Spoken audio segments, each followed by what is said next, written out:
episode. Thank you. I thought I would try to stay current with my backgrounds.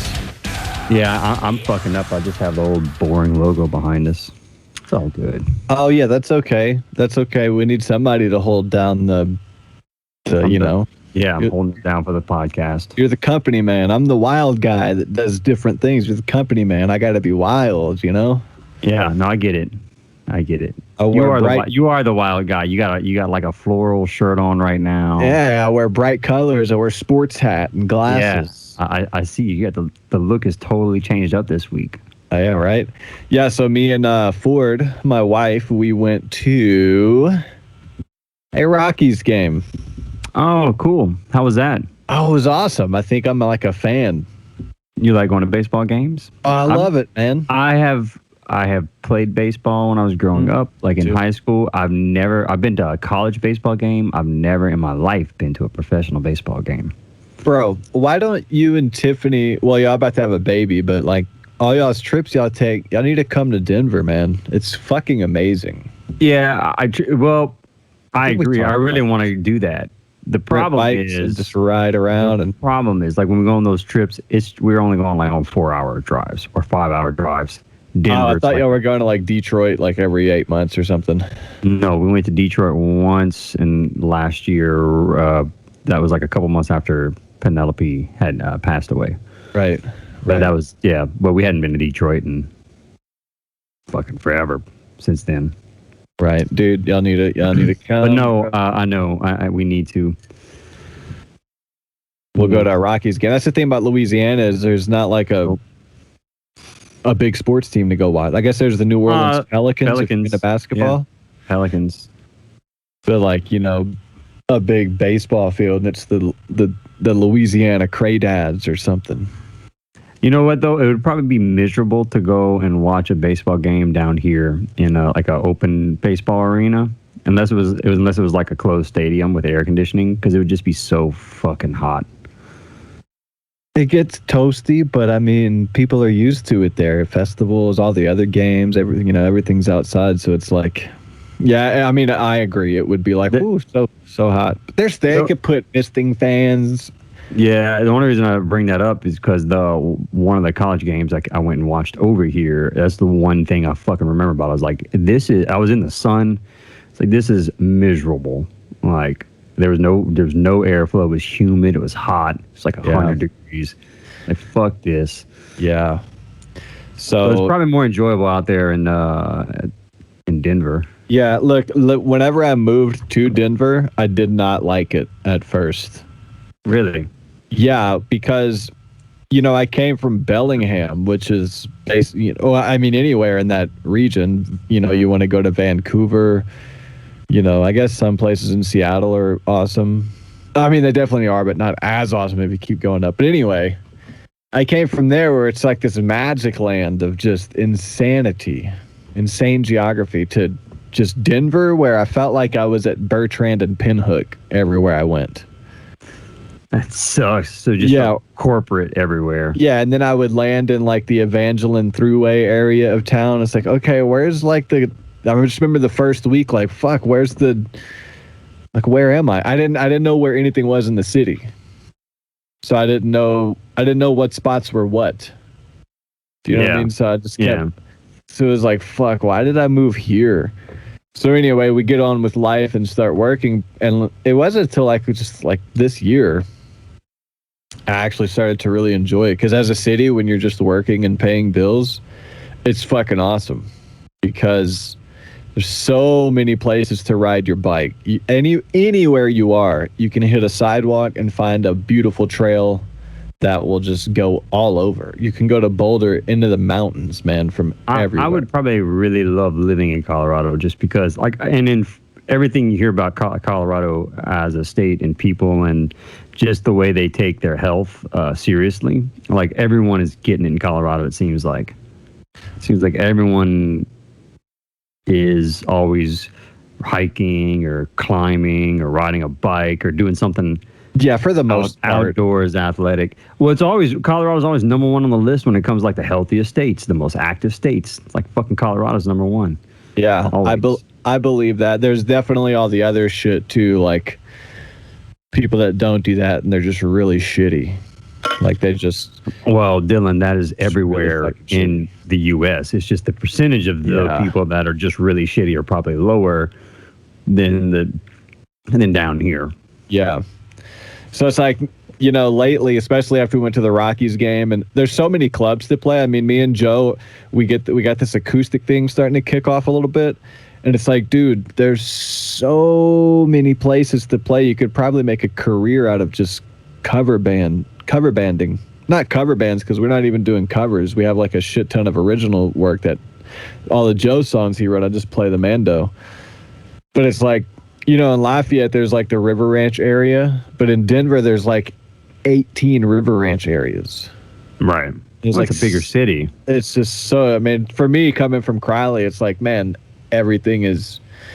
But I mean, I want to go back to Bellingham, where it's fucking awesome. I want to buy property in Louisiana. Denver's cool. Get the Comedy Works. Anyway. Yeah, well, there's more opportunity out there. Definitely. But my point nowadays, is, like, I came from the mountains in Bellingham, and I moved here, and it's associated with a similar mountain town.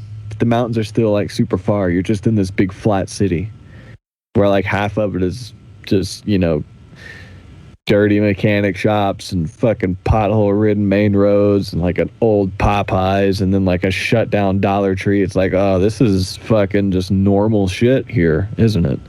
Well, yeah. But once I started working and functioning, which I was doing that in Bellingham too, it's just like right when you pull into Bellingham or anywhere, it's like, whoa, this place is, you don't have to drive anywhere. Well, what's so much more magical and different about Bellingham in comparison to Denver? I mean, Bellingham's not just another normal everyday city like Denver is. Because, I mean, I feel like once you get into a town or like a bigger city like that anywhere in the country, it begins to feel just like, like everywhere else after a certain amount of time. It's hard to describe, so let me just pull up a picture.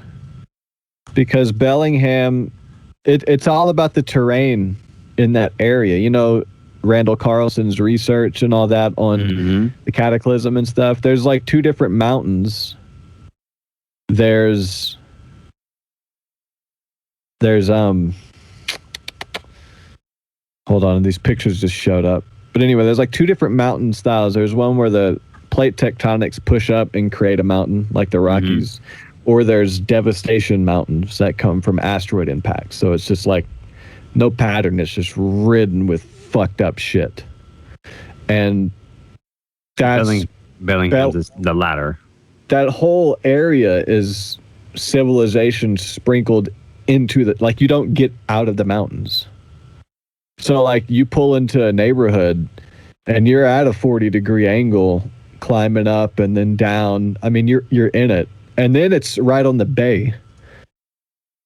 It's hard to explain, man. You got to go there or anywhere in this area because...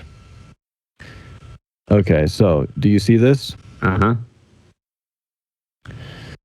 Okay, so this bay right here, you see my cursor? Yep. That's the Bellingham Bay. These pictures aren't really doing it justice. See, this is the town right here. These are just houses along the road. It's quaint.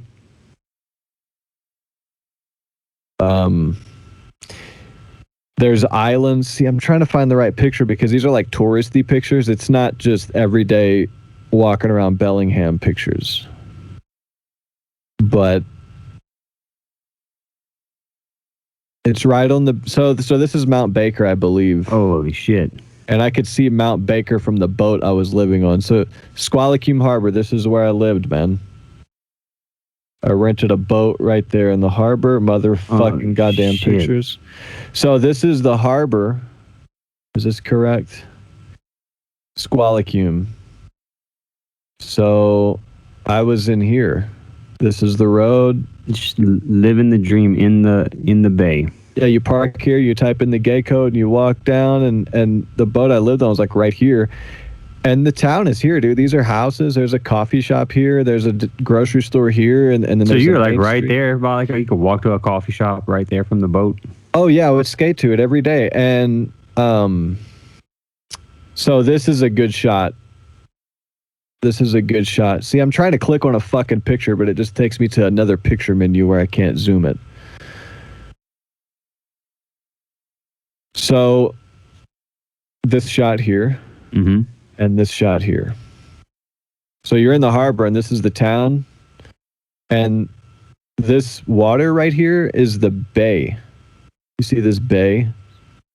So the town goes along this bay the whole way, and it also goes this way. I would deliver food out here to these houses. Oh, it's that big? Well, this isn't Bellingham anymore, but it's still considered it, you know? Yeah. So you go all the way out here, and there's a scenic route all along the ocean. That's fucking badass. It's just normal driving. So out here in the bay are islands, and you can kayak out and camp on these islands and just kayak back in. Did you do that?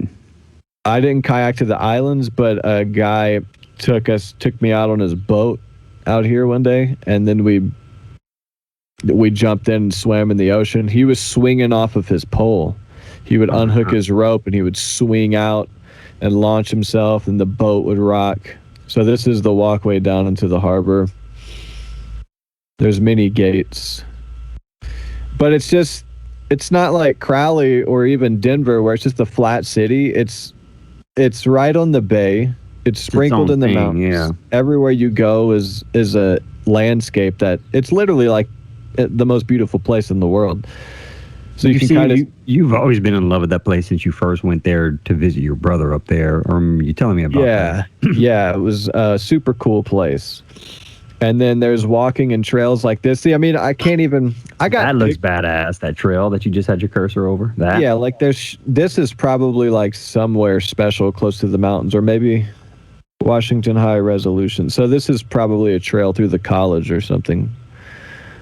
But yeah, you see this picture right here? That's literally what it looks like everywhere. It's just insane. And the weather, how's the weather? Yeah, it's awesome. It's cold as shit up there. Yeah. See, so that's what I would have to adjust to that because I'm so not used to. Yeah, it's cold as shit. So this is Mount Baker or something out there, and from the harbor, I would sit on the boat and I could just see the mountain and then the whole town. That does look awesome. It's awesome, man. There's nothing like living in that kind of terrain because you can't really see it. It looks kind of flat, you know, but it's insane. This is the downtown area. This is the crepe place. I went here all the time and delivered from there. ABC Crepes, AB Crepes.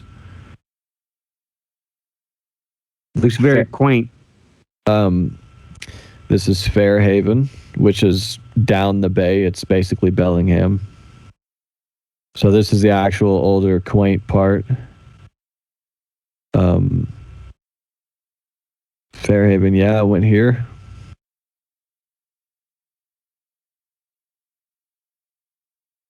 And you played music while you were up there? I didn't play a single show. So you didn't even test out the scene. Oh, there probably wasn't much of a scene, was there? There was a poppin' scene. It was just a really hard year, and yeah, that's a different story. It was a really hard year, and I didn't do shit. I just worked my ass off. Still looking at pictures.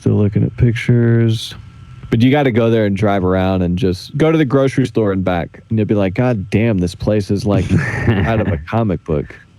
Because you'll be, like, I was waiting in the lobby of a Mexican restaurant for an order, and then outside the window, I was looking at the roof of Walgreens on the other side of the road, because we're just on the side of a mountain. That's crazy. It looked more flat, like in the above pictures, but then...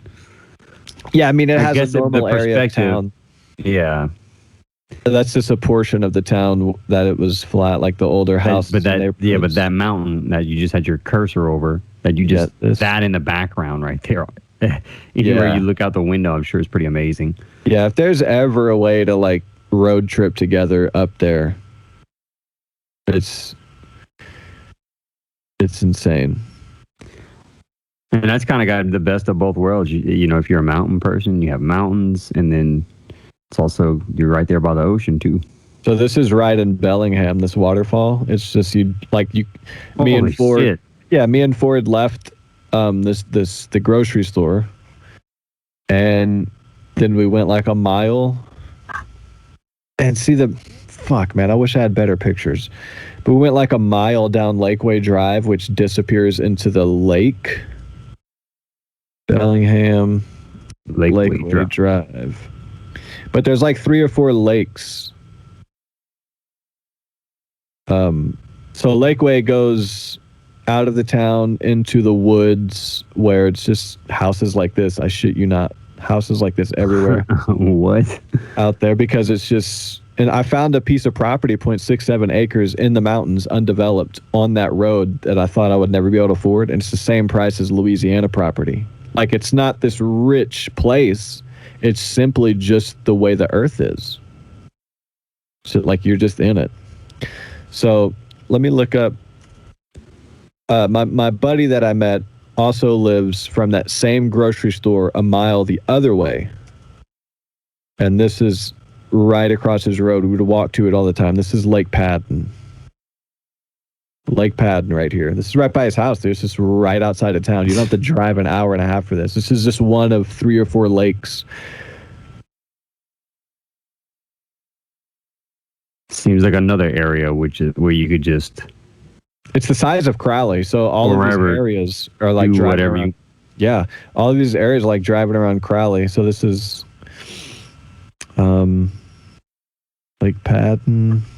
So it's as small as Crowley up there? Yeah, it's a small college town. It's just like popping. No one wants to go to Crowley, but they all want to go to Bellingham. But it's the same size. It's packed. It's got a downtown. It's got a bunch of clubs.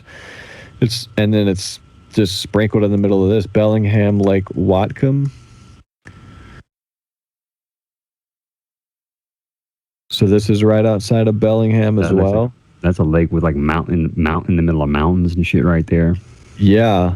So this map of Whatcom right here. So you like eggs. I think this is Padden. I could be mixing this up, but basically you drive out of Bellingham over here. I think this is Bellingham, actually. No, it's not. What am I talking about? And this is all just like a 10, 15-minute drive? Yeah. Yeah. With traffic. There's no traffic. It's just not far. What's that road? Mississippi Avenue. There's a road that comes back from the mountains and it bombs like a mile at like a 40-degree steep, and you can see the whole town, the whole bay. They have a Walmart there. I saw that. Yeah. Good. That's what we need. Yeah, I think there's even a Best Buy in Bellingham. It's literally, it's like Crowley with a Best Buy and a bunch of clubs. Macklemore played at one of the clubs that is literally skating distance from where I lived. Not that I'm a big fan of Macklemore, but it's like I live in this small town sprinkled in the mountains. Everything's fucking awesome. I mean... It sounds like it's a little bigger than Crowley, though. It's not the actual city of it. Like when you're driving around, it's like the same, maybe a little bigger, little bigger. But the surrounding, but literally, it's not much bigger. It would be like saying Rain's bigger than Crowley. It's like, yeah, but they're the same. Well, it might be the size of Lafayette. It's like saying Lafayette's bigger than Crowley. This city sounds about as big as Lafayette. No. Well, you would live there. You would know. You lived both places. It's in the genre of Crowley and Rain. It's in the genre. Yeah, like Lafayette, you're getting a bigger city because you have rich wealth. You have all the stores. You have that. You have the stadium and the dome with the big concerts. Bro, you just told me Macklemore played there in Bellingham. Yeah, that's what I'm saying. It's some like shithole club. I'm not talking about the function of I'm talking about the size. Gotcha. It's a small town. Small town that's more popular than Crowley and Rain, and it's like, yeah, I don't know. It's awesome. More of a tourist destination than Crowley and Rain would be. Yeah, and then my buddy that lives on Lake Padden right there. There's a trail that we would walk his dog and shit. It goes around the lake. No, it's not even connected. It's on this side of the road in his neighborhood, and it's just those big spruce trees and this walking trail that goes through it. It's like we just disappeared into the forest right by this guy's house, and you'd have to go, man. I could talk about it all day. I'm enjoying it, man. I fucking want to. I love traveling. I love mountainous areas like that. And I've pretty much been, Tiffany and I pretty much explored everywhere on the east side of the country. I've been everywhere over here. And I've been out west, but like mostly when I was younger with my parents. So not when I was an adult, old enough to really enjoy it. And when Tiffany and I have gone out there, we flew out to California because that's where her family's at. So, and that's California. That's whatever, which is still cool, but I'd like to go further up north through Oregon, through Washington, and then my favorite memories when I was growing up was whenever we would go to Colorado as a family. So I definitely want to take you up on going to meet you out there one of these days. Absolutely. So yeah, and I just want to start exploring out west a little bit more because dude, we could. I would love to go to Europe. I'd love to go to all these places elsewhere in the world, but we have so many amazing things to go check out in this country that you could do a lot of traveling just here in the U.S. Yeah, it's like the best country ever. So this is the Bellingham Bay. Trying to zoom out and find this out. So yeah, there's a shitload of islands right there. Like Seattle's here and it's beautiful, but every time I've driven, which is like 4 times north of Seattle, boom, like right here, the sun comes out and it gets like you're on LSD. You start entering this magic land. It's like, well, I didn't see this in Seattle. So you zoom in. How do I fucking zoom? Okay. You're like past the dreary, gloomy weather that everyone always talks about in Seattle, to where like you deal with seasonal depression and shit like that. Well, it still was gloomy. It still had like a lot of gray and clouds, but being there, my conclusion was, dude, it's like this in Louisiana. It rains all the fucking time. We're right on the bay too. We're right on the Gulf. Yeah, you're right. So it's very similar. It just, when it rains for us, it pours down. When it rains for them, it's a light drizzle for days. So it doesn't ever like pour down on you. It's just this mist for days. You went up into the North Cascades National Park before? Yeah, we drove out there to the mountains. I got a picture from out there. We went on this trail, and it was like an hour, dude. It was the most beautiful thing. So this is the Bellingham Bay. You're right there by Canada, too. Yeah, it's 10 or 15 minutes up the road, and you're at the Canadian border. So these are all the islands.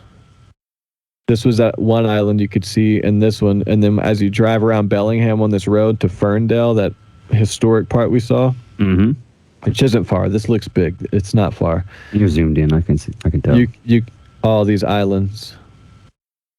Those islands look like they have roads and shit on them, like they're big enough to have like stores and shit.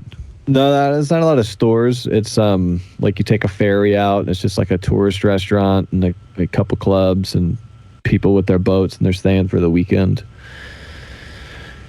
And that road comes out to here, Lakeway Drive that I was telling you about, where I found property for $8,900 undeveloped. 8,900 what? For how much? 0.67 acres on the side of the mountain, dude. Like, so you develop it and they'll come put a platform on stilts and build a little house. And so less than 10 grand? Less than 10 grand, you got the property. You just got to develop it and move a little RV trailer.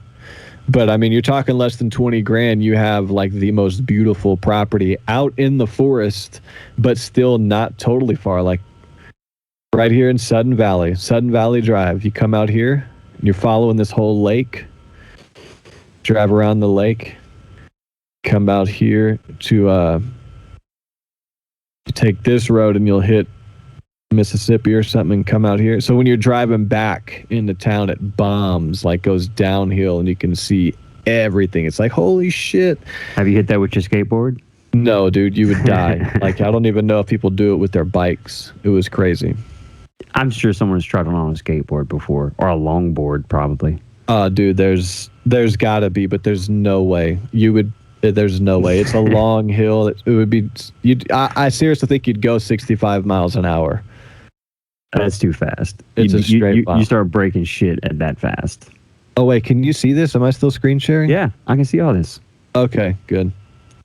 Yeah. No, I mean, fucking beautiful. I can't believe that it lands that cheap. I was expecting it to be more. I mean, 8,900, but you do have to develop it, which you got to figure that's going to cost. That's going to cost a decent amount of money anyway. But 8,900 is not bad. Yeah. For almost an acre. Yeah. But hey, you know, if you end up doing that, the only problem with that is, I don't know, man, you're still a little too close to a super volcano in Yellowstone for when that motherfucker blows. You're probably still dead right there. I feel like down in Louisiana, at least I'm kind of far enough away from it. Like, yeah, I'm probably gonna deal with some fucked up shit, like with the ash and everything like that. But you know, yeah, I won't die from the immediate explosion. You'll die a slow, painful death. Yeah, it's gonna be slow and painful. A series of hurricanes and no electricity. I like that's the way. That's the way my life goes normally. I like that. That's good. I would rather. I think my life goes like, oh, everything's great, and then boom. It's like, okay, we're fucked. Let's do it. I'd rather go like that though. Yellowstone blowing up and the earth swallowing me. Like, dude, this is cool. That would be the coolest way to go for fucking sure. You're there at the end, bruh. Yeah, like there at the end of modern civilization. Yeah, that would be. Yeah, I mean, that's the dream. That's the way everyone wants to really go. If you really think about it, to just be there at the pinnacle of humanity. Come on. What a better time to be alive. Yeah, there's no other way to experience it than to just go through the cataclysm. So. Yeah, man. So we're gonna be talking about what else has been up? Shit, looking into Phil Schneider. Yep, bro. It's a lot to talk about with this guy. There's a lot to talk about. I think we'll get the gist of it today, and yeah, I think so. Next week, part 2. I know for sure I have more stuff. Next week's gonna be a little rocky for me because I am officially 1 week away from the baby. Nice, that's cool. Next Wednesday morning is when we're doing it. We'll play it by ear. So I mean, I'm probably gonna get one in, but it'll probably maybe towards the end of the week when we can get one in. Like maybe once I get home from the hospital.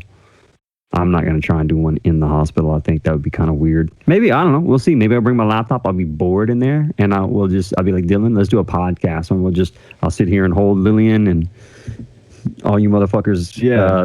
All 5 of you that watch this podcast can meet her. And it'll be cool. That'd be awesome. Lillian, that's a cute name. I like that name. Lillian Poppy. Poppy for her big sister Penelope. Oh, wow. Yep. So she'll always up in. Yep. So I'm ready, man. But yeah, that's I'm fucking stressed out. I have so much shit to get done.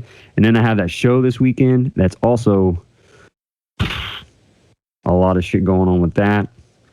And all my gear's broken. But I'll talk about that later, I guess. We'll get into the gear's broken. Damn. Dude, yeah, I told you I was borrowing that head. Well, the dude just let me borrow the Ingle. He took that back, so I don't have that anymore. So I'm back to using the shitty head. And then my cab stopped working. And then last practice, my guitar just stopped working. I don't know what the fuck. How does your guitar stop working? Well, I don't know. It's like if I plug the cable into the input jack all the way in, I get no sound. If I take it out a little bit, I get a little bit of sound, but not like full blast. So I don't know if it's a wiring problem or what the fuck, but I got to figure it out before Saturday or I'm fucked. Damn. So, on my plate. It's probably wiring. I mean, what else? There's nothing else happening in a guitar other than... It has to be wiring unless the pickup somehow shit out on me or something like that, which would be really fucking weird. But I don't know why it would only do it with the input jack halfway in. It's probably a wiring issue. The cab, I already took the cab apart, and I was hoping it would just be a loose wire in there or soldering connection or something. It all looks perfect. So I don't know. It's like whenever I jiggle the input, every now and again it'll start working. So I think it's something with that input jack. But when I look at it, I see nothing wrong with it. And I don't. Where do you buy an input jack for a cab at? I don't even know. Online, probably nowhere locally. So yeah. So you've measured the signal coming out of your guitar and confirmed it's your guitar and not your cab? Oh well, so I've troubleshoot these two things separately, right? So I troubleshoot my guitar on a practice amp I know works. So I've been messing with it on a practice amp. And I know that it's something with probably the input jack on the guitar, it's wiring somewhere along the lines there. The cab, I used my other guitar, my ESP, and I've been troubleshooting with that. With a head I know works for sure too. So anyway, yeah, and today's my last day off too, by the way. So I got to figure this shit out. Yeah, it sucks. Yeah, that does. It does suck very much so. That's why I like drums. They don't have those problems. And dude, it happened like it's all been fine up until like the week before the fucking show. Then it all goes to shit. That's my luck. That's my life. Are you going to bring it to a shop? No. Because if I bring it to a shop, they're not going to have it done in time. Yeah, right. Damn. And what shop would I bring it to? Lafayette Music? I don't know if I trust those fucking people. Yeah. Damn, So, good anyway, luck with that, man. I hope you figure that out. Thanks. So Phil Schneider. Phil Schneider, this guy. So first off, like before we even get into Phil Schneider, after watching that doc, I didn't even realize how many deep underground military bases or DUMBs that we actually have around the country and the world that are like confirmed, like real, like this isn't conspiracy shit. Like we really have those. One in Colorado. They have that Cheyenne Mountain place in Colorado. Yeah, they got it popping under Cheyenne Mountain. The NSA has one. What was some other ones that they were talking about? And these are like known underground bases. I was like, I didn't realize that we really did that much, where we like dug into the ground to put military bases down there. Yeah, he said there's 131, and I think he worked on 12 or 13, if I remember that correctly. Yeah, that's pretty crazy. Yeah, I didn't realize that was a thing that we did that much as a government. Well, so I learned something new in this research. Yeah, and that ties into Operation Paperclip, which we'll continue that at a later date. But the construction of the underground bases was originally a Nazi thing. I mean, the French built the Maginot Line, so that's like a popular example of an older underground base. But the guy in charge of the underground engineering was Tote Fritz. Tote Fritz. That was his name. It was the Tote organization that was designing all of the Nazis' underground bases. And then he died, and his deputy, Dorsch Xaver Dorsch, was hired through Operation Paperclip and sent to America to continue building our underground bases. So our underground base boom was basically the Nazi boom. Along with our underground base boom and our space program, by the way. All Nazi based. It's kind of weird, right? Yeah, like we talking about aliens, both.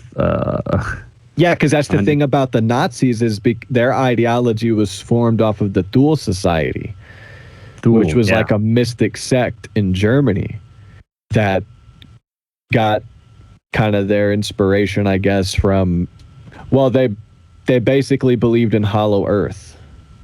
Yeah. The Tibetans had a model. The Aztecs had a model. There was like a bunch of old cultures that had the Hollow Earth model of civilizations living underground, reptilians, aliens living underground, big civilizations, and the Thule Society. Now, so the Tibetan thing, like, wow, they talk about how they're reptilian. Yeah. Reptilians that live underground. Why do they say they're a reptilian race? Like, how do they confirm it's a reptilian race, or versus something that's not of this world, like a species that or that we don't have on this planet, right? How did you do any research into that? Because I did not. I was just curious if you did. No, I didn't. That falls under Hollow Earth for me. So I was hoping we would do that on a following episode. Yeah, and this is but that's a good first question. time I've heard about Hollow Earth was digging into this theory as well. I had heard about it, but kind of understanding what they mean when they talk about Hollow Earth. This is my first look into that was this Phil Schneider doc. Yeah, I mean, I think basically Hollow Earth is there's reptilians and other beings living below the surface that also travel interdimensionally. I think, like the middle of the Earth, they can. But apparently, that's the aliens that are visiting us are the ones below the surface. Why are they reptilian? I don't know. Yeah, I'm just trying to think, where did that come from, the whole reptilian portion? It might be based off of all the accounts of people seeing the beings, but that doesn't make sense because they also see human-like beings. Right. When they see aliens. So, I don't know. That's a good question. We'll put a pin in it for next time. Yeah, I mean, obviously, I don't know that there's hard evidence to imply it's reptilians, but yeah, that's a good question. Why reptilians? But where you were, I'm sorry for cutting you off. Where you were going with that was that this Hollow Earth theory has been around since like the Tibetans and all these ancient civilizations. And in the it was another one of those global religious beliefs. Like it wasn't just one sect. Like the pyramids weren't just Egypt. It was all over at different points in time. Like Hollow Earth wasn't just Tibetans or whatever. It was multiple cultures with this idea that there were these reptilian other creatures that lived in huge cavernous cave systems underground and could but I guess that comes into play not because we build underground shit, so it must be Hollow Earth, but because Philip Schneider, his whole story, his whole thing that blew him up was that he went below ground and killed 2 aliens. A Green Beret saved him. The alien waved a hand in front of his chest and shot a beam at him and split him open, which he shows the scar. There's this big scar. Fair enough. And he's missing a finger from... 2 fingers. 2 fingers from the laser hitting him with his gun or something. But he pulled the gun out and killed them. The Green Beret saved him. The alien won. They smelled really bad, but he said they were reptilians and then claimed that we have a war going on underground against these aliens and our government is lying to us about it and using our tax dollars to fund these black budgets that they're lying to us. So his whole thing was coming out and talking about this. Yeah. So that's why I think it connects to Hollow Earth, because if he's right and there are reptilians underground, you know, that's another thing that would lend validity to Hollow Earth. Yeah, absolutely. You know, the film starts out with, by the way, the doc we're talking about is on Amazon Prime, or you can purchase it or rent it from iTunes or Amazon Prime. It's called The Underground Director's Cut by Darcy Weir, I believe. Yeah. So go check it out if you want to look at some good source material for Phil Schneider. There's also some interviews that I think that Dylan's been watching that's out there as well. There is a book. It's so-so, but it contains the same facts and same information. It's just poorly written. So go check all that out, and you'll get caught up on what we're talking about here. If we're leaving out pieces here and there. Yeah. So, it starts out talking about the black budget of the U.S. and how the Pentagon had $8.5 trillion go unaccounted for what was the time span? It wasn't even that long of a time span. It was like 10 years or something like that, where we, they couldn't account where 8.5 trillion of our tax dollars went. It's like, that's crazy. That's fucking crazy, first of all. And we should be way more angry as an American society. Yeah. That they're just basically stealing our money and not telling us what the fuck they're doing with it. Government level. Even if you take the alien shit aside, right? This is all craziness, right? Like maybe Phil Schneider's a schizophrenic and he's just bullshitting you. The fact that what is a fact is that we had $8.5 trillion of our taxpayer money that we have no idea where it went or what happened to it. Right? Yeah, that's not fucking okay. That's not right. Yeah. So even if you think the rest of it is bullshit, like that alone should make you take pause. And whenever you take pause when you go into the voting booth about who you're voting for and doing a little bit more research on those public officials before putting them in office. Yeah, and looking at where their ties are at, specifically financially. Yeah, their voting record and interest. Yeah, corporate who's investing in them exactly. Yeah. 8.6 trillion is a lot of money, man. And a government level accountant that is like, oh, I don't know. And like you said, no one's upset. Like, wait up, government level accountant, you can't keep track of that. They were just filling in. They were just making shit. They were like, oh, we need to balance this, so we're just gonna make shit up and just lie on the balance sheets. Like, what? It's so crazy. So he claimed he was 17 years in the black budget program. He was a government geologist, a structural engineer, and I believe an aerospace engineer for aerospace applications. He worked for NATO, he said, for 3 years and carried a Security 3 clearance. He claimed that the underground military bases are being used to subvert the U.S. and its people, and that's when he quit. And he said he didn't go back for his paychecks. So... And that was around, what, 81 when he quit, or 82? That's what his wife said. Yeah. Because he started collecting SSI. Yeah, he claimed he was involved in building another base inside of Dulce, New Mexico, which is Los Alamos Lab, the southwest part of the Archuleta Mesa. They drilled 4 large tunnel-like holes 4.5 miles below the surface. And the equipment kept coming up broken, so they sent down human observers, and that's when this whole alien encounter took place. He said he saw green and black berets inside the geologist camp underground, and he knew then something was up. From pause. So I looked up, so green berets, I know what a green beret is. What the fuck is a black beret? Is that just a normal soldier? Because what I found online is that's just a normal...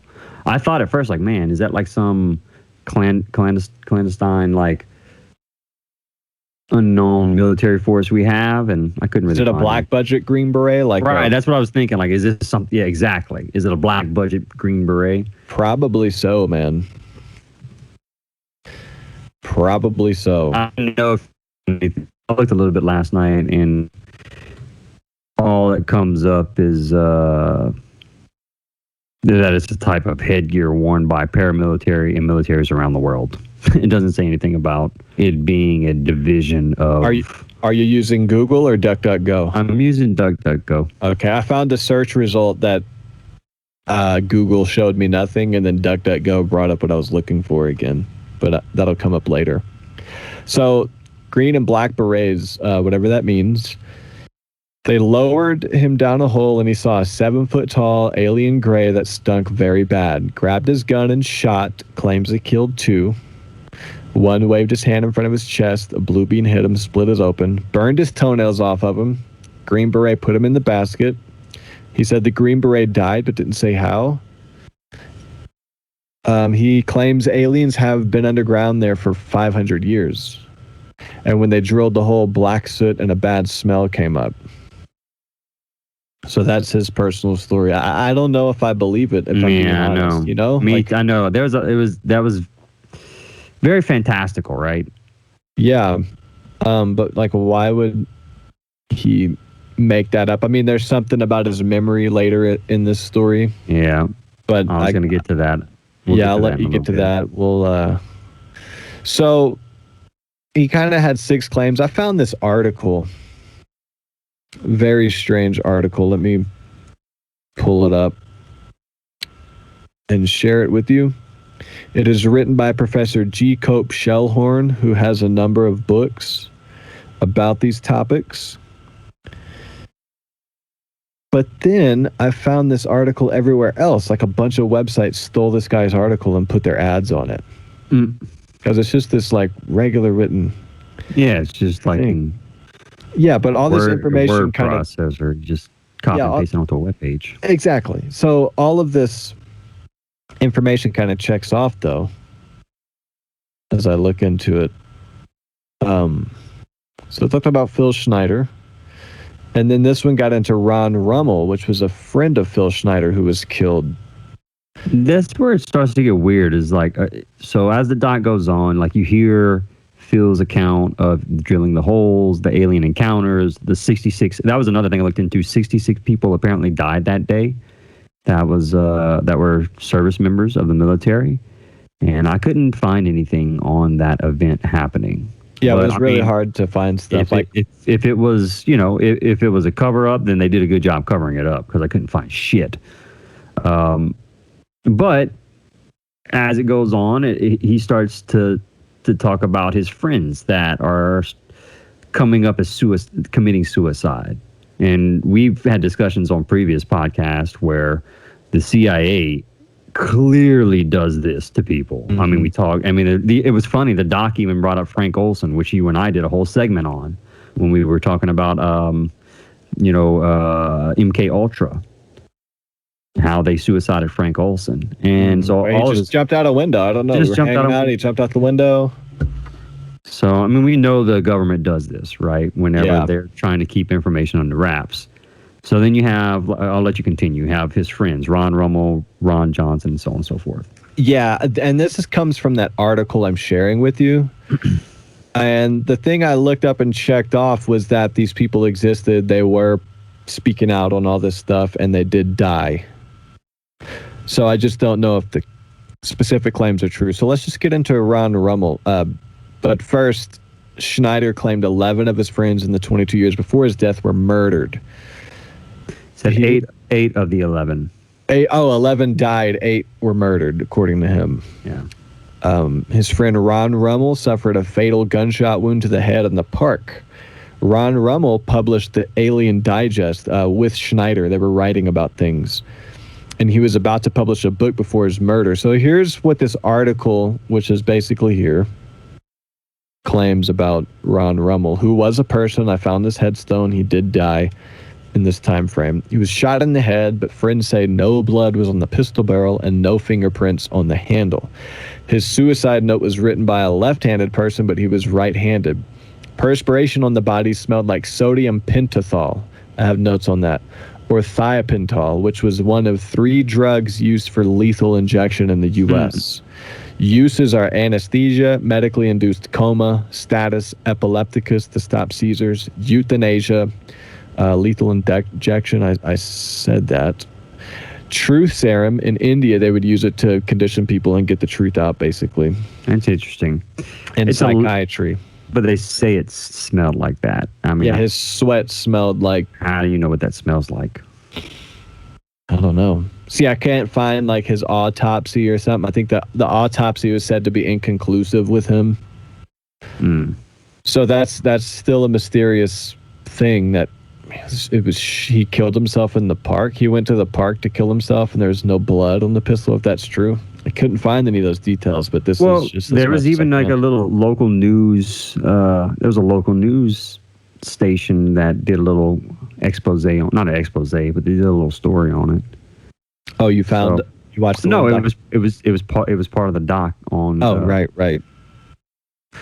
And they show Phil like talking about how he doesn't think that it was a suicide. Yeah, right. So I'm just going to continue on with a few people from this article. Remember, it's from this article where it seems fishy, but these people were real. There was also Ron Johnson. He was MUFON's deputy director of instigation, which is the Mutual UFO Network, with 4,000 plus members currently, and it's a nonprofit. He had just passed the physical exam and was in good health while attending a Society of Scientific Exploration meeting in Austin, Texas on June 1994. Ron Johnson. Oh, look, I highlighted the wrong one when I was supposed to highlight Rummel. You're good. Anyway, Ron Johnson, the lights went down for a slideshow in this big meeting in Austin. People heard a gasp. When the lights came on, he was slumped over, his face was purple, and he was oozing blood from the nose, and he was drinking a soda. So it seems like it was poison, and he just boop, and he just passed an exam. According to this article, and Ron Johnson's a real guy that died as well. You can find that. What was he doing? I didn't hear about that about Ron John. That's weird. So, yeah, right during the slide, like he just so happened to have been poisoned right when the lights went out. Allegedly, it seems like poison, but this is the guy, not Ron Rummel. This is the guy whose autopsy was inconclusive. But he worked on UFO propulsion systems for the Institute of Advanced Studies. He was employed by an Austin-based think tank called EarthTech, Inc., held high security clearance and attended 2 secret NATO meetings, of which one is thought to have discussed ET communications. So he was part of this nonprofit organization where people are investigating and speaking out on UFOs because the government doesn't.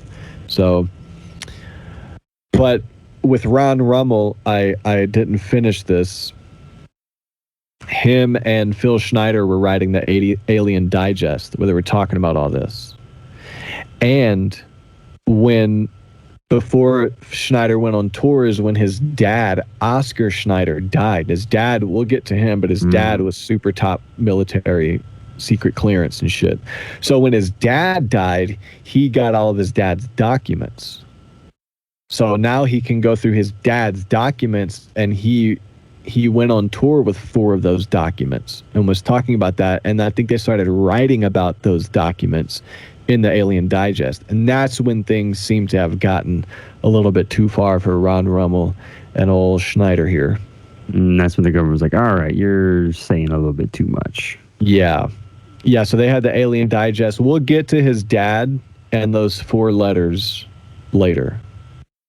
But with Ron Rummel, that's what he was involved in at that time. And the reason his Alien Digest kind of crossed the line was because Schneider had those documents they started talking about. Also, they mentioned Star Wars in the documentary, how that he was about to expose the...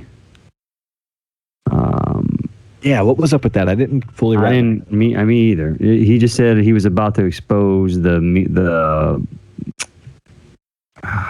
secret behind the Star Wars project. Maybe Star Wars is like a mainstream conditioning depiction of what our military and government's actually involved in, like intergalactic travel with other races and beings that we're going to be at war with. But it's conditioned in the movie that we're the good guys that's saving the galaxy. Right. It's like the same thing with, all these CIA movies that make us look like the good guys and we're fighting bad guys. Just so happens to be fighting the bad guys in Venezuela, who we just did a coup. Like everything in the movies is current with shit we're fucking up now. So it's kind of the same. You're just dealing with space and intergalactic species. Star Wars. So that's probably what I think he was getting at, was Star Wars is real and it's us that's the bad guys, and he's going to expose it. That's Maybe what it seemed like to me. That's what it seemed like to me. Yeah, they didn't dive into it. I was just like, what the fuck are they talking about? Star Wars. Yeah. To me, when you bring up a movie that depicts in glorified fashion what our government is also doing in private, that movie has a lot of truth in an opposite kind of way. I don't think that makes any sense. But anyway, Anne Livingston is a third person, also a MUFON investigator. She died of fast ovarian cancer. She posted an article in November 93 to the MUFON Journal titled Electronic Harassment and Alien Abduction, which was highly critical of Julian McKinney, who was the director of Electronic Surveillance Project of the Association of National Security. McKinney basically downplays and dismisses UFO phenomena, and Livingston was like, nah, it's real, and specifically went after McKinney. She died of cancer, so it's not like this is obvious conspiracy, right. But add another name to the list of people who died conveniently. But they also go in to talk about how they believe the government has radio wave machines that can cause cancer in you. Actually, specifically, the next lady we'll talk about makes a claim that answers what I was saying. So back to Anne Livingston. It was said at 7:15 on December 29th, 1992, Livingston's apartment was lit up by a bright white flash. She was then interrogated later in the day by 5 men in black in her apartment parking lot. And then she got cancer and then died real fast. And I can't confirm this either. I looked up. She lived next to the Chicago O'Hare Airport. So I looked up Ann Livingston, bright white flash, apartment, blah, blah, blah. And that's when I find other articles that's the same article. I find like the same article, but at a different website. It's very weird. That's weird.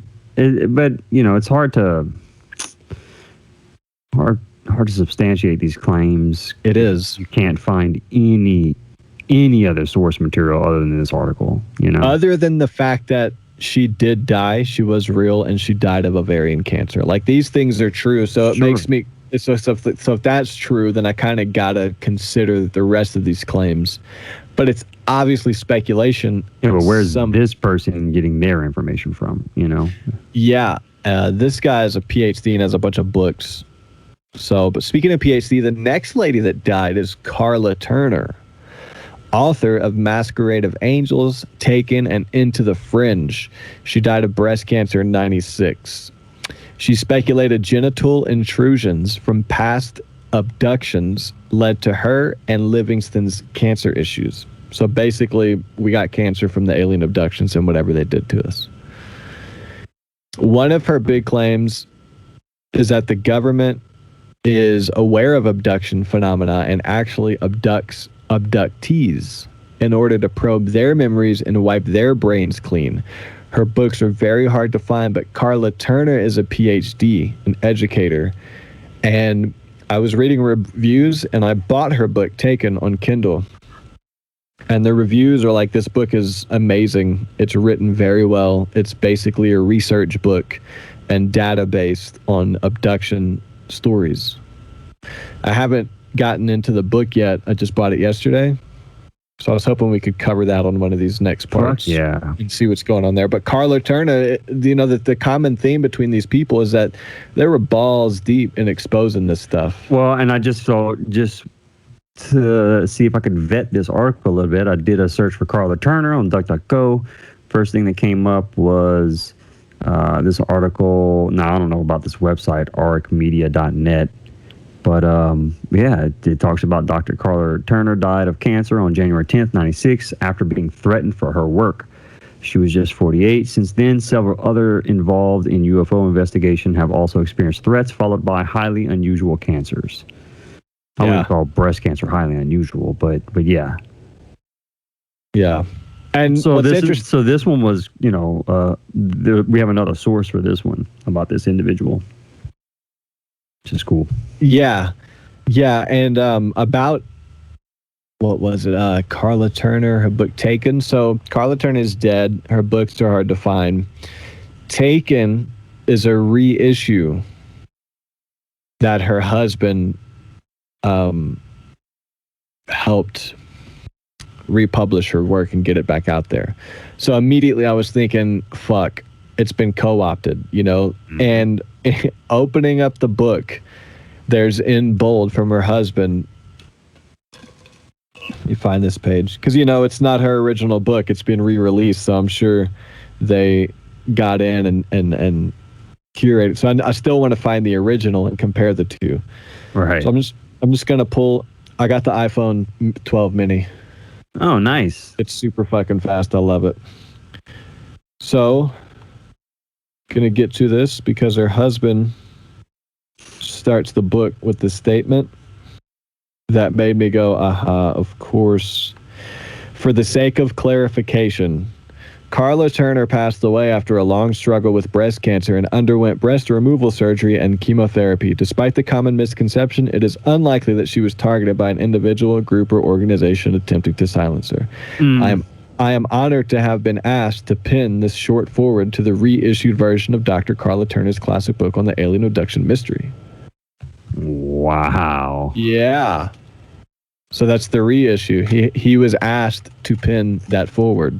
Hey, buddy, we're going to give you $100,000 if you just put this little forward in this reissue of your deceased wife's book. Don't worry about it, man. Look, Yeah. you got a hot new wife.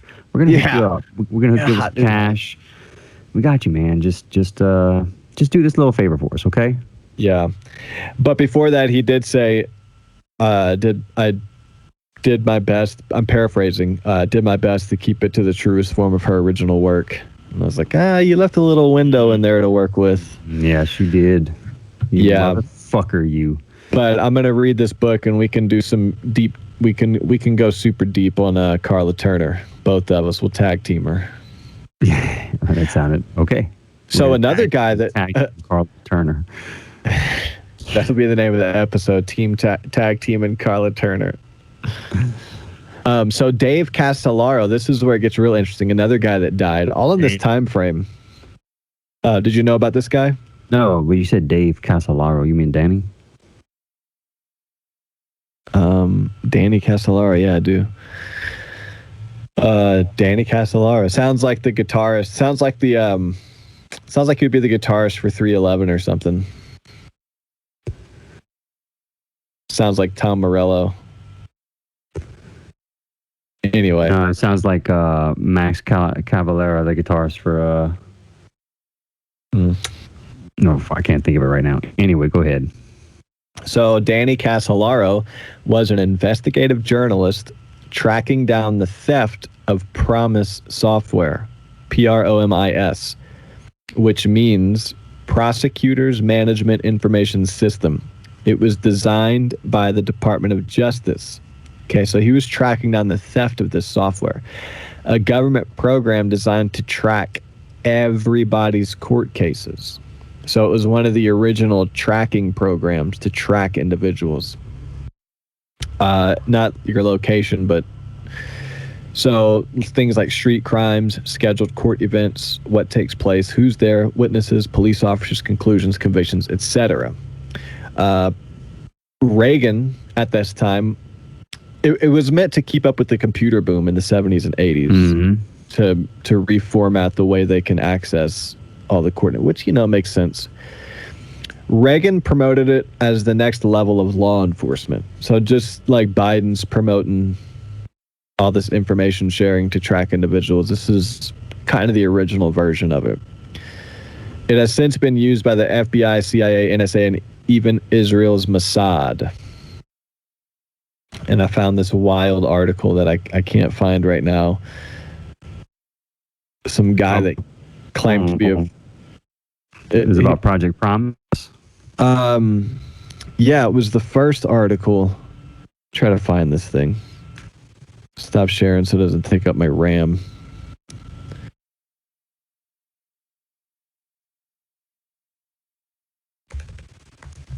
I'm looking on my end as well through DuckDuckGo.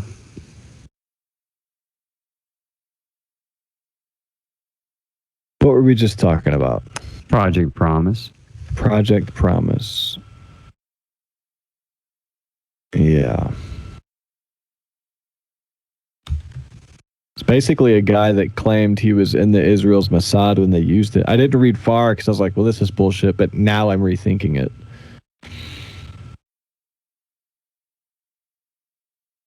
I found on Wikipedia.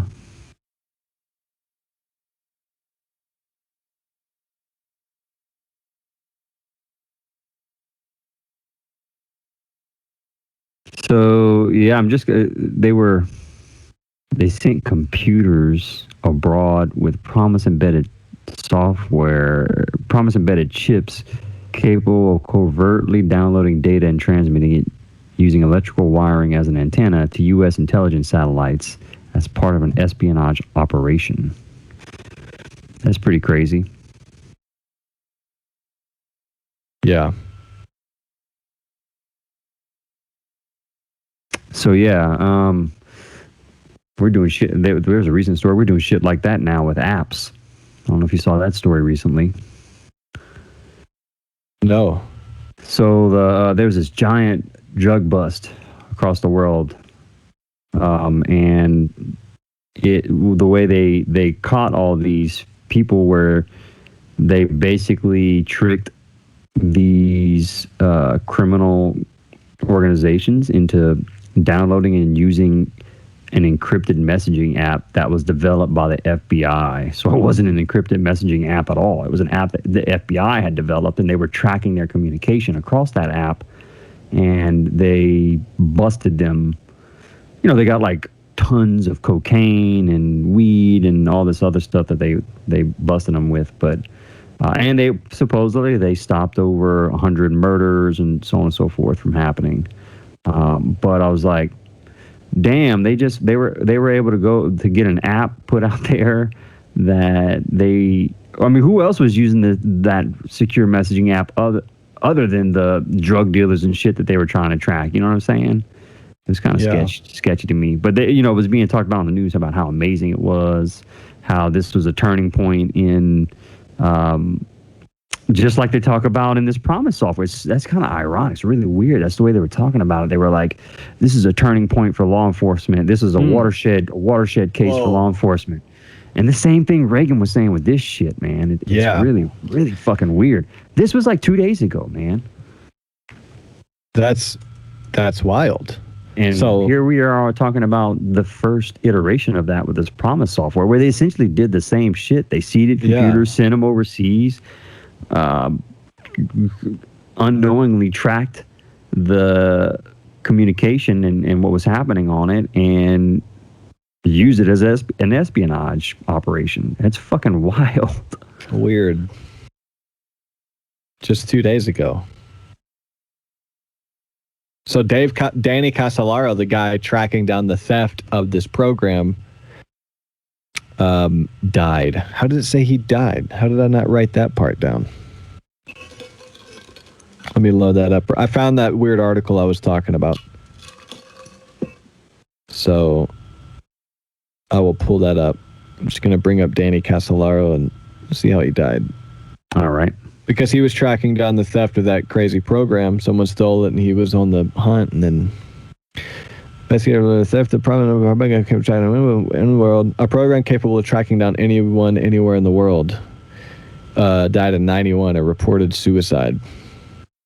He was also investigating several UFO no-nos, Pine Gap, Area 51, and governmental engineering. Bioengineering. Yeah, and there's a few other people this article lists. Mae Bussell, a really controversial, aggressive radio host, died of fast-acting cancer, just like Ann Livingston and Carla Turner. He was acutely interested in ufology.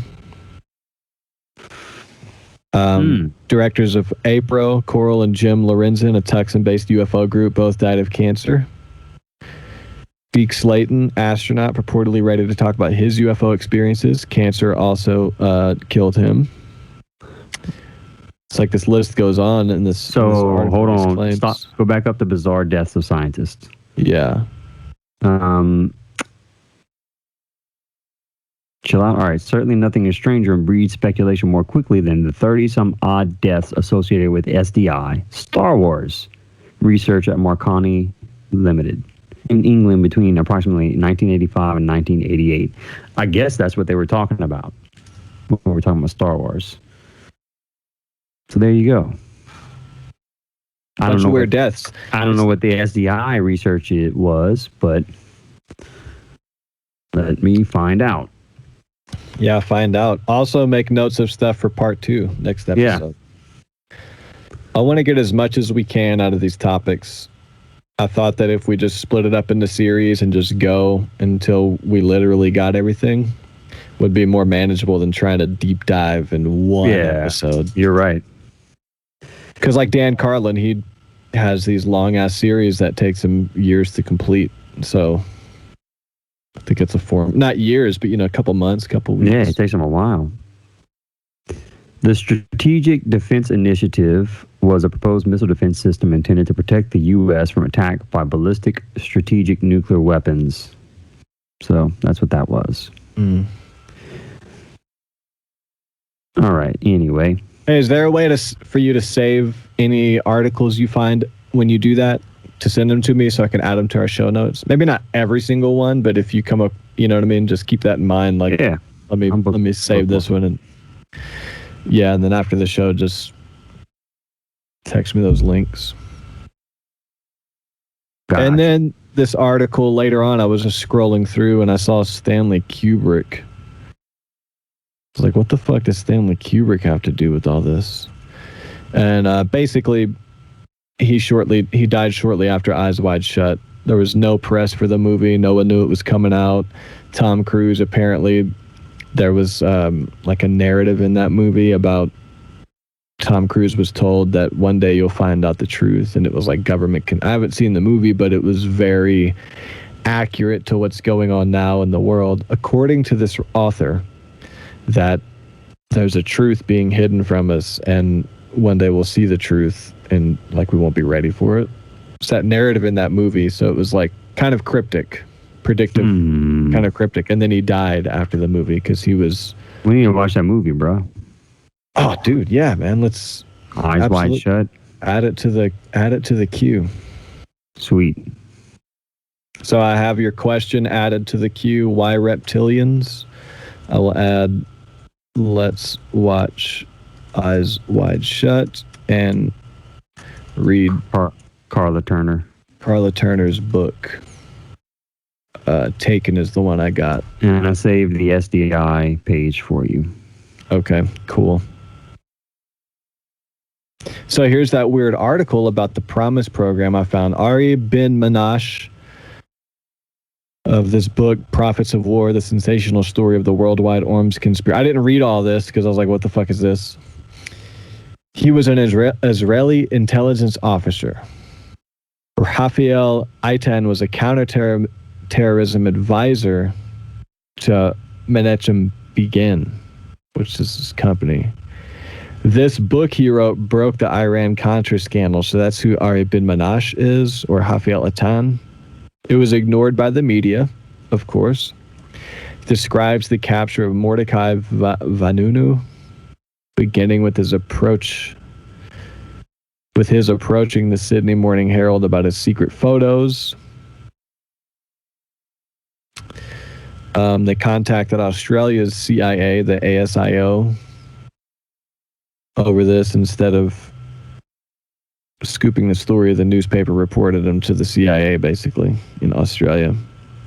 The extracts below describe the development of bugged computer software and how Israel helped to bring down the USSR with it.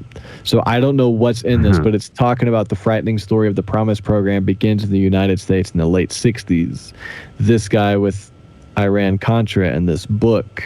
I found this searching the Promise scandal, looking into Danny Casolaro. So I don't know if this is really relevant, but this will be in the show notes too if anyone wants to go click on a wacky article. And you know that show Ghost Rider from back in the day? Yeah. That's what I feel like when I'm clicking through all these weird articles, and you know, I feel like I love that show, man. The kid would open the laptop and type. That was so awesome to me. That's what I think of. So if you know that show and you want to do that show, you want to be like that investigative kid in the show, click on this article and read it. You'll feel like that. That's what it's like. What were you saying?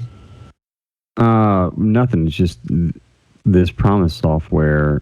I'm just kind of quickly glancing through the article, and do you want me to scroll? Anywhere? No, it's good. It's good. And it's so wild how what we did recently with that built encryption app is along the same lines as what they're talking about in this article, and how that software was being used. So it would like encrypt your information, but it would also copy it and let them access it? It wasn't encrypted at all. The fucking FBI, well, it was encrypted, sure, but the FBI had the decryption key to be able to access the information. That's how they were able to. So sure, maybe you and I couldn't hack it and get into information, but the FBI could. It's like, how much other shit? We use technology so much nowadays. How much other shit is out there set up like that? I mean, my point being that people that say that, oh, don't worry about the Alexa in your house, or don't worry about the Hey Google that's around you all the time. Like, your phone's not listening to you. None of that stuff's really happening. It's like, hey, go read about some of the shit we did as a government in the 80s, the 70s, and the 80s, and the 90s, and tell me you think we drew a line in the sand, we stopped doing it today? Where like our government's so much more moral today than it was back then. Yeah. No. If anything, it's gotten bigger and more out of control with their abuse of power and their hunger for more of it constantly. Yeah. It's weird that people assume because it's history, then it's over. Like, right. Like, that's not happening nowadays. Yeah, like you said, but like I think about Nazis in Germany and how propaganda worked, because I've always wondered, how could a country like allow a government like that to do that shit? You grow up and you realize, oh, propaganda, it was pretty simple actually. Hitler infiltrated science. People were educated wrongly. I mean, they used, the doctor, like when you went to med school, the education was propaganda. A lot of the science was fake. People had this wrong idea. That's hard to wrap your head around, but that's how the Holocaust was achieved. That's why we had a world war to stop. But people voted for Hitler, and they were like regular people like you and me. If we lived in Germany, we very well could have been. They would drop pamphlets from planes that would propagandize. It's like they don't have to do that anymore. They just put it on people's phones. Yeah, like the tracking. Or they just promise. We've just invited it into the palm of our hand. The government's like, pooh, sweet. Like if you're a fighter, and the dude just lays on his belly like that, and you're like, ah, sweet. I can just take the bat. Boom. That's basically what we did. It's boom. Like, oh, look at this. We can just cool. Thanks, everybody. The Stanley Kubrick thing. That's when I kind of stopped reading the article. I was like, okay, this is speculation here. Yeah, of course. Trying to find some details. So those are some of the mysterious deaths, along with Philip Schneider. Let's get into his death. Yes, his death was. Man, they had to keep showing his dead body on that documentary over and over. It's like, I don't want to see this shit. Yeah, it was pretty rough. I mean, I'm going to pull it up since we're talking about it for the listeners that are watching.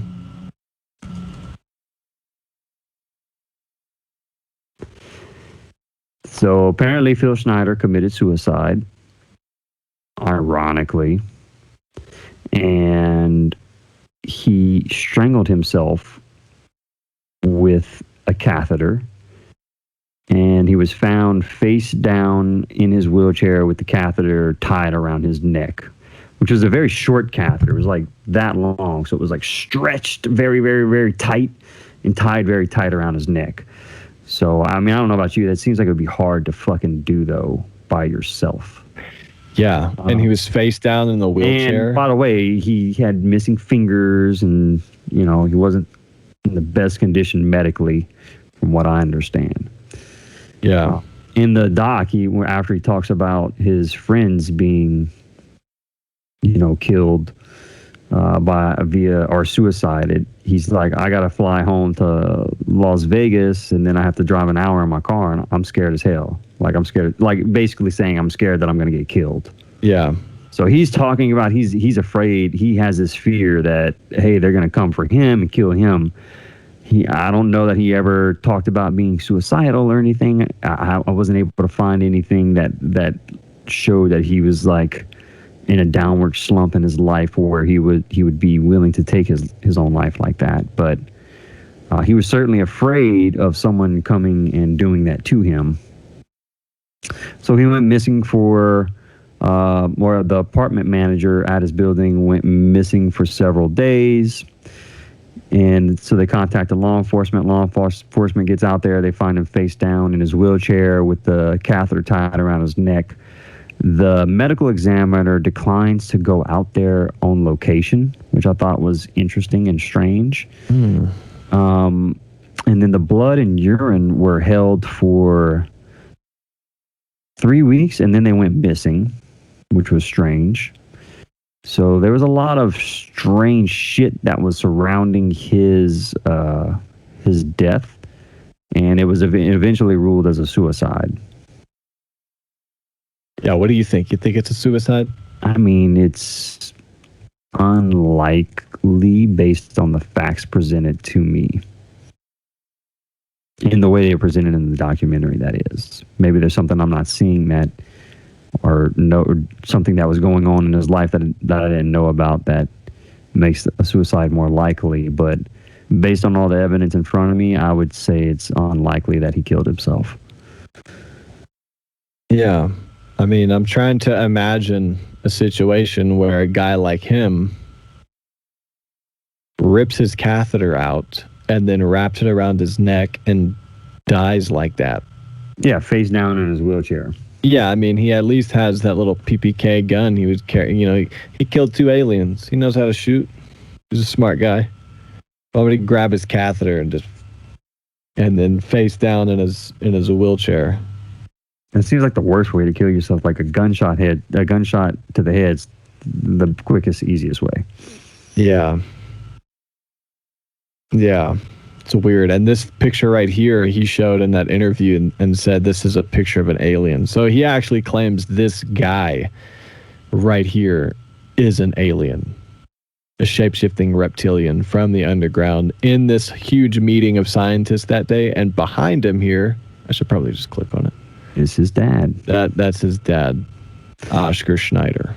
And that was another thing about this whole situation, is that his dad was certainly involved in secret projects throughout his stay in the military, and that is a fact. Yeah, let's get into his dad a little bit. I think let's just wrap up on Schneider.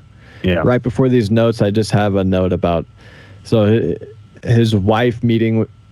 He met his wife meeting in a bi-monthly group who discussed and studied rocks and metals. That's how they met. He was a self-taught metaller. His dad was in the Navy, so he was all over. He was in London in the early 50s. His dad, Oscar, worked with NATO. Oscar was involved in top secret stuff later on. Oscar was a U-boat captain in Himmler's Navy. He was captured by the French, given to the Third Army, then to the Navy. He was a master machinist, as Philip says, meaning he could take any hunk of metal and turn it into a nice watch or any other fine instrument. Later became an MD in the aerospace medicine group for the Navy. Remember we talked about the aerospace medicine, how they would design medicine for your blood and stuff? Yeah. Yep. I wonder what they're actually designing space medicine. What's the evil back end of space medicine? I don't know. Maybe there's no evil back end, bro. Not everything has to have an evil. I know what it is. No. I know what it is. What is it? So when you're in space and you're in like those gravity fields, they probably make like a pill that can turn on your brain, like that movie. Took a pill and made his brain. You know, that's probably real, but it's in space, and that's how they're trying to time travel. Because when your brain can reach a higher frequency, then you can warp into the wormhole. Because they can create the wormhole, right? But you gotta, you know what I'm saying? You're talking about like being able to use a higher percentage of your brain? Yeah, for time travel. That's not a fucking real thing. It could be. It's not a real thing. It could be. Only use 10% of your brain is not a real thing. Yeah, I know that. I heard about that. But I just mean the idea of the aerospace medicine group is probably designing like Adderall, but for like super, like where you just get turned on and you're like, I can tap into the magnetic field now. And then they're trying to do that. Because if you watch Star Trek, they don't use a device when they time travel. They're just like, beam me up, Scotty.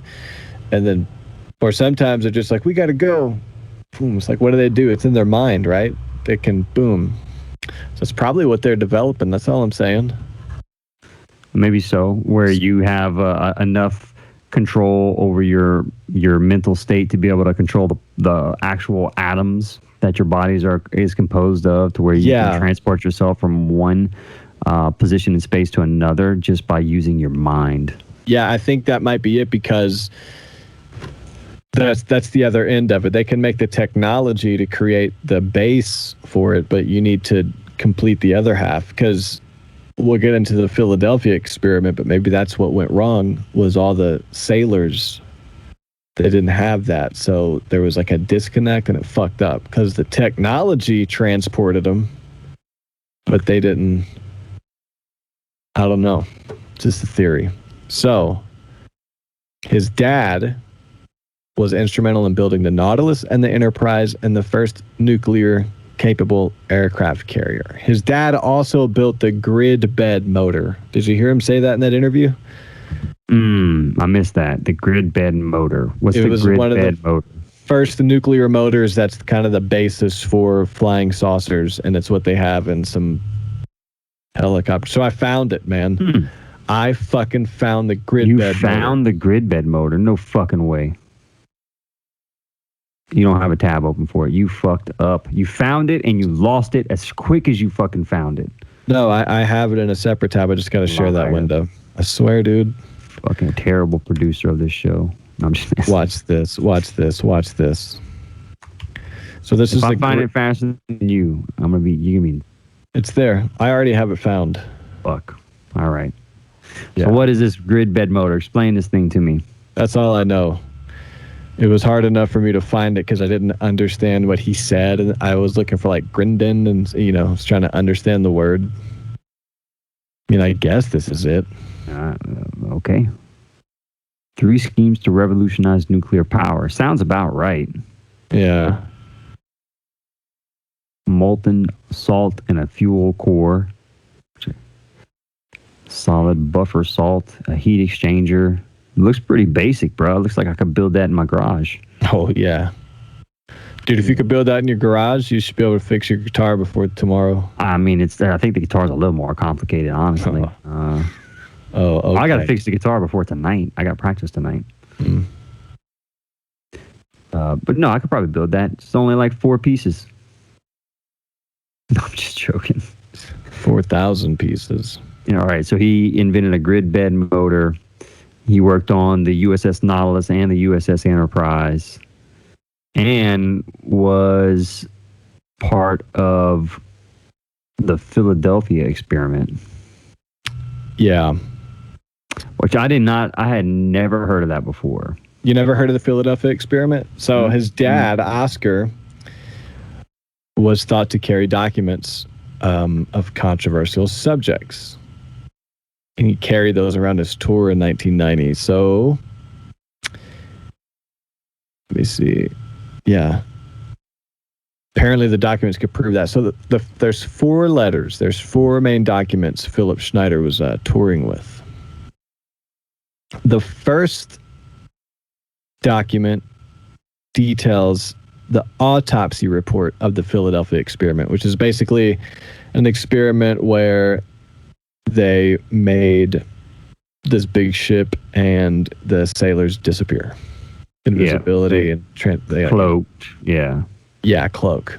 So the first document details that Oscar wrote a letter pulling little transistors out of the back of their eyes and legs and arms.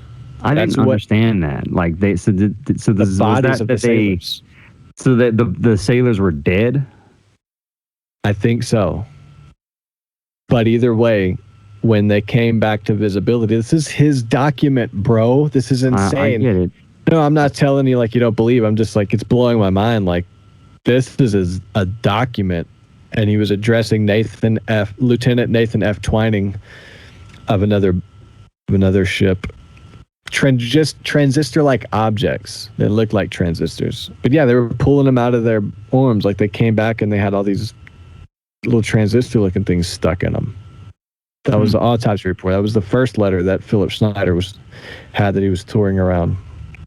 The second letter, Oscar reports on the vessel that Twining's staff could not find.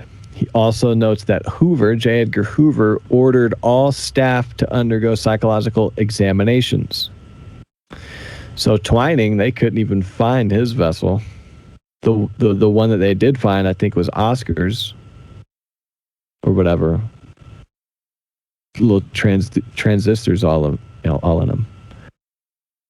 This is so weird. And there's the third letter, which addresses Edward Condon. He's known for explaining away UFO phenomena's optical illusions. He was the guy that started all of that. He's like the kingpin of, it was just something in the sky. He's like the first. Yeah. Yeah, so Oscar is reporting to Edgar that several Philadelphia project experiencers escaped from the psych ward Oscar was holding and testing them at. Hoover classified the experiment as 1A prime directive, possibly something like top secret. Finishing the letter, he referenced Tesla's spatial analyzer, which Tesla's always been known to have designed the machine or been responsible for designing it for the Philadelphia experiment's invisible technology. Condon is responsible for the convolution of the UFO explanations. I said that. But yeah, pretty wild, right? That is fucking wild. Now, those documents, they showed them on the documentary. They were handwritten. Handwritten and signed. Handwritten and signed. You know, hopefully that those were real documents, but they're just to plain devil's advocate around all of this. It's possible that was bullshit too. That made me feel handwritten himself. Sure. I don't know. I mean, there's always that possibility. Have you ever looked up a picture of the Philadelphia experiment? I have the wiki up right now. I've seen an actual picture of it, and it was wild.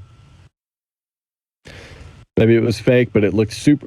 excuse me. It looked super real. No, not the film.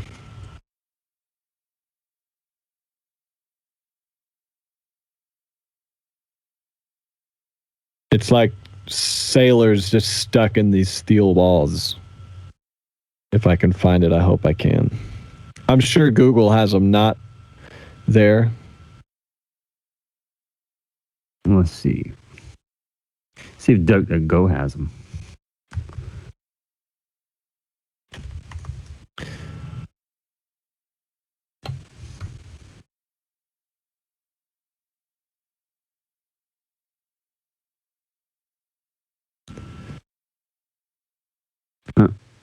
I think I'm on like I don't know if this is a legitimate picture or not.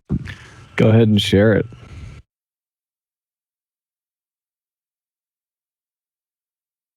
This, like how they're halfway in the walls and shit.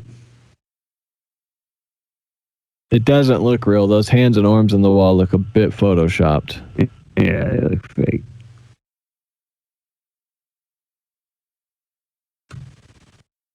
And that photo keeps coming up, though. Yeah.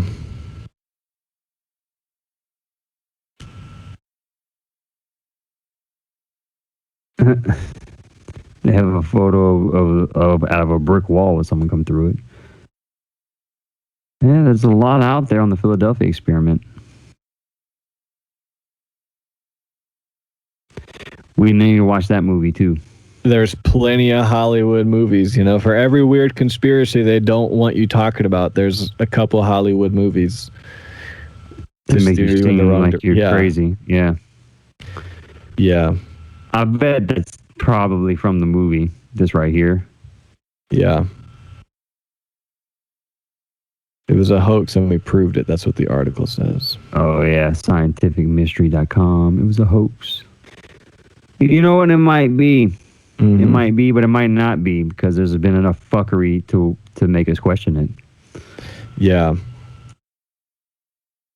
So the fourth letter, Oscar writes, in considering, this is quote, in considering of the latent facts, considering the fate of the USS Fahrenheit, open parenthesis, DE 173, close parenthesis, all ships, personnel, and material must be quarantined absolute until further notice. No exceptions.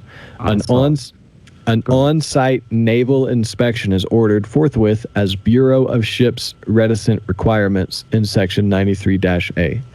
Please include DE 173's ship's log to Admiral Roscoe Hillencolt, USN, United States Navy. Consider them and all events of nature in capital above secret. C-Class AR-8-9 Project Blue Sky. Signed, Oscar Schneider, Captain USN. Did you look up Project Blue Sky? No. First of all, that whole thing was weird. Just talking about how secretive that needed to be kept. So, I mean, if nothing else, that's evidence that he was definitely part of top secret projects for the government. Yeah, his dad was up there. So that's kind of where it all starts, is his dad with the Philadelphia experiment, Tesla's spatial analyzer, classified documents, a lot of shit happening. He died. Fucking Philip Schneider got those documents, but Philip Schneider also worked for the military, classified, top secret, all kind of stuff. Went underground, helped build underground bases, UFOs, aliens, and he had his dad's documents, and he was touring around talking about these documents, and the government said, Nope. like the dog was like a dog. Yep. They terminated him. That's what it is. Whenever you come out with these classified things, the termination is the. And he even used the term murder by suicide, which I think I saw in an article the other day, that a person killed by a cop was eventually. I've seen this a couple times. Murder by suicide. Person suicided by cops. It's like, what does that mean? That's a real thing. That's a known phenomenon where people will purposely do something in the presence of a cop to get the cop to kill them, like do threatening. I believe they call it suicide by cop. So if someone just wanting to go, like, you're not wanting to take your own life, you're just doing something so fucking crazy, like where, you know, you're waving a gun around at a crowd of people or something, the cop's gonna fucking kill you, right? Like, even if you're not doing anything to hurt somebody, like, that's a known thing. They call it suicide by cop. So I've heard that a good bit. Yeah, though. I believe that's a thing. I just wonder if it's ever co-opted, and they're like, hey, this is perfect. Everything's probably co-opted. But he didn't say suicide by cop. That just made me think of that. He said murder by suicide. Suicide by murder. Murder by suicide. Yeah, I forgot how he worded it. But anyway. Yeah, murder by suicide, I think is how he worded it. So that's his dad's history. And then Philip's history, whenever he worked for the government, he had a different social security number. That all felt sketchy, right? So that whole part of the doc right there kind of made me question the validity of the whole thing, if I'm being honest. Because his wife starts talking about... It does get weird here. It gets very weird. His wife's like, well, she talks about how she met Philip at the geologist conference or whatever. And then I guess after they got married or whatever, apparently he had no recollection of what he did for work. When he started collecting SSI, he was so injured that he didn't remember what he did. He lost his memory of everything he did before. So he started taking all these medications that were fucking with him. Apparently, he was taking one medication that was giving him seizures. His wife made him stop taking that medication, and he got better health care because they got married. And all of a sudden, I guess it's because he's on better medications or whatever it is, he starts remembering all the things he did for work. And his wife brings up the fact that, so she went and validated some of his previous work history, and but she kept saying, I had to look under the wrong, but it was under the wrong social security number. I had to look under the wrong social security number, and that's how they cover this stuff up. They hide your work history by putting it all under the wrong social security number. But I can verify it's him, it's his. So, but I was thinking, like, how the fuck, if it's not actually a social security number, how are you verifying that's his work history? You know what I mean? It was. Maybe like, she they could be fucking lying about the fact about that work history and just using someone else's social about it. You know what I'm saying? Like, that part was a little sketchy.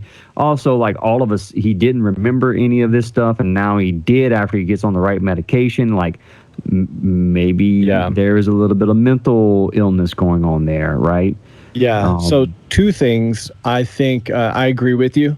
I think that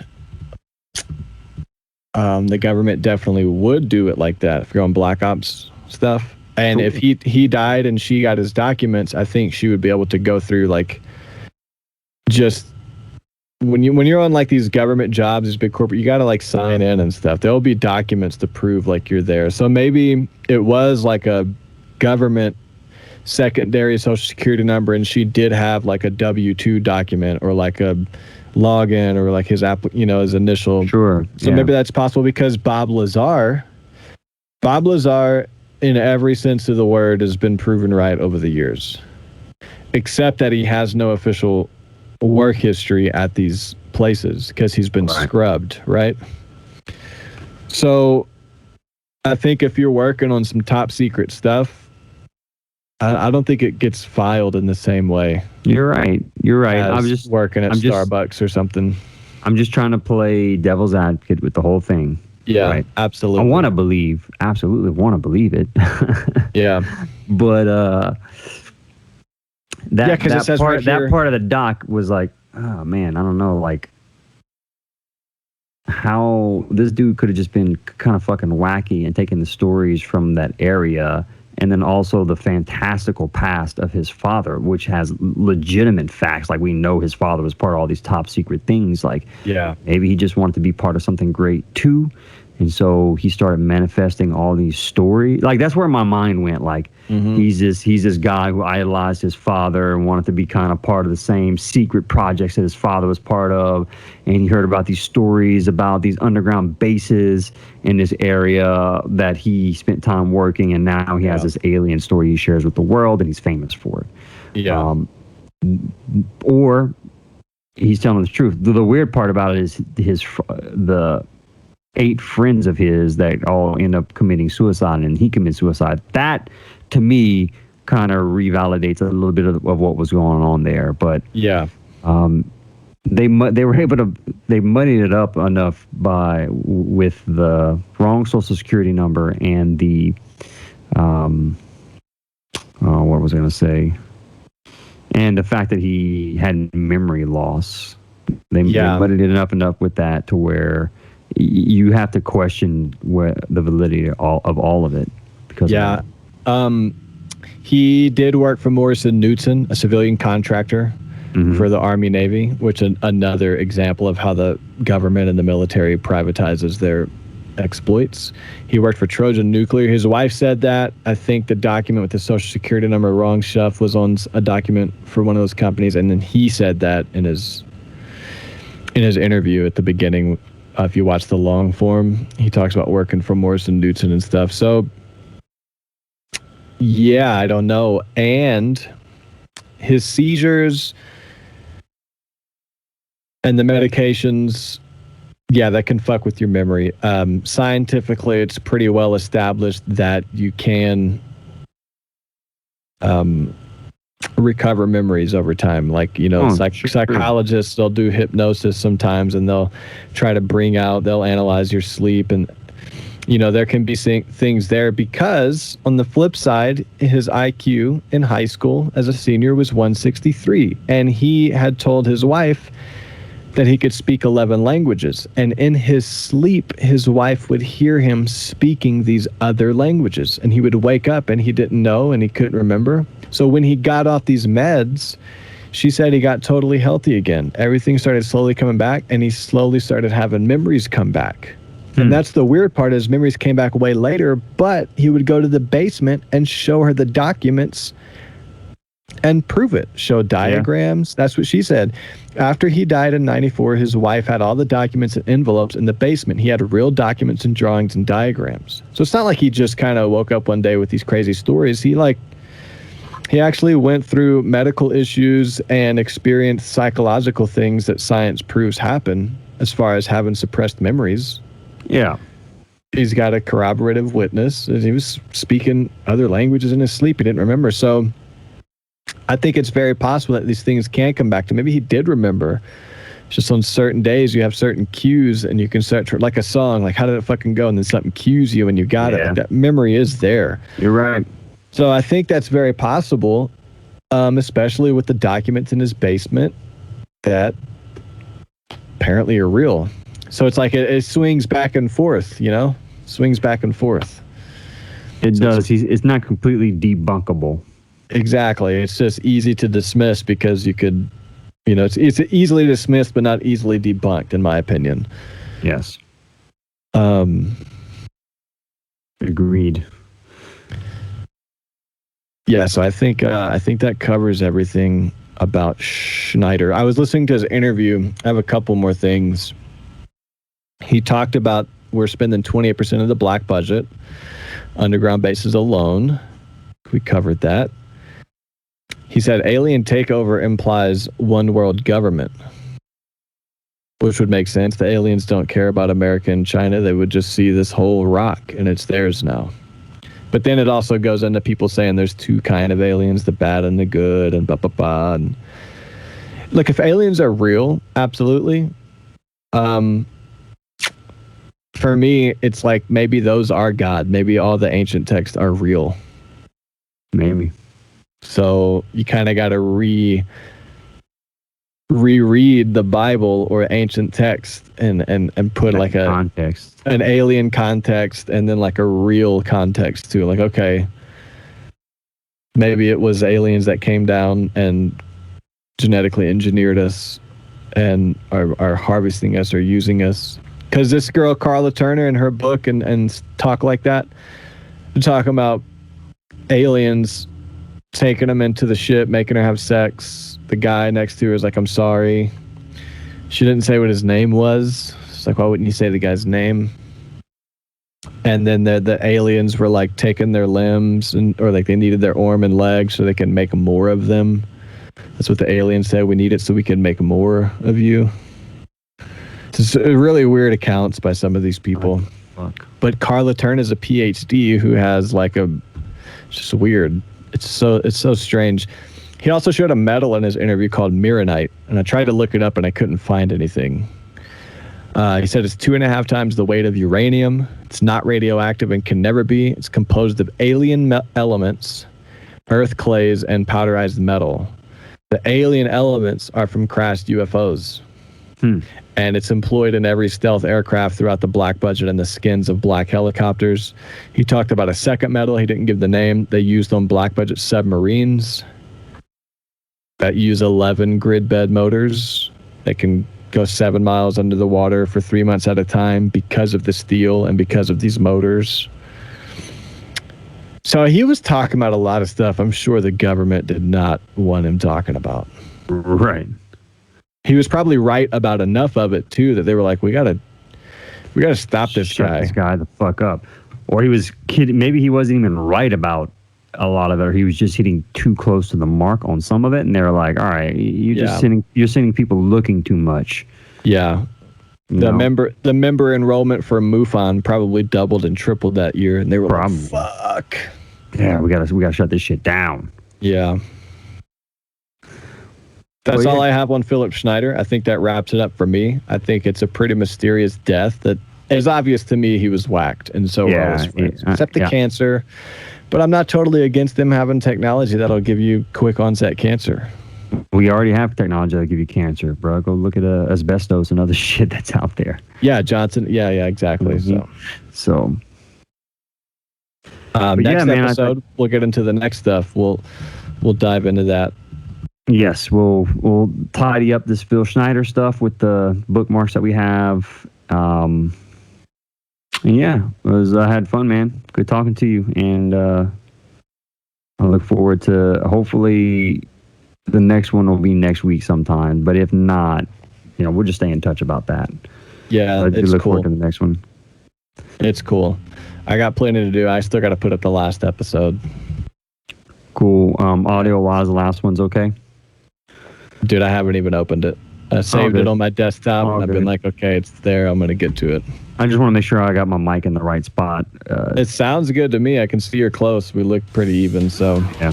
And I got better at my L3 Ultra Maximizer, so I think I know how to crush it a little bit better. So we should be fine. Okay. We should be fine. Well, cool, man. Good luck with your guitar, bro, and I hope everything goes well with Lillian if y'all wind up having the baby this week, which is likely. Oh, it's a scheduled C-section. It's definitely okay. Right on. Wednesday. Excellent. Yes, sir. Well, cool, man. Yeah, thanks for the well wishes, bro, and I'll catch up with you next week, man. Yeah, man. Bye, everybody. Right. Thanks for tuning in. Bye, everyone. Later. See you, Jesse.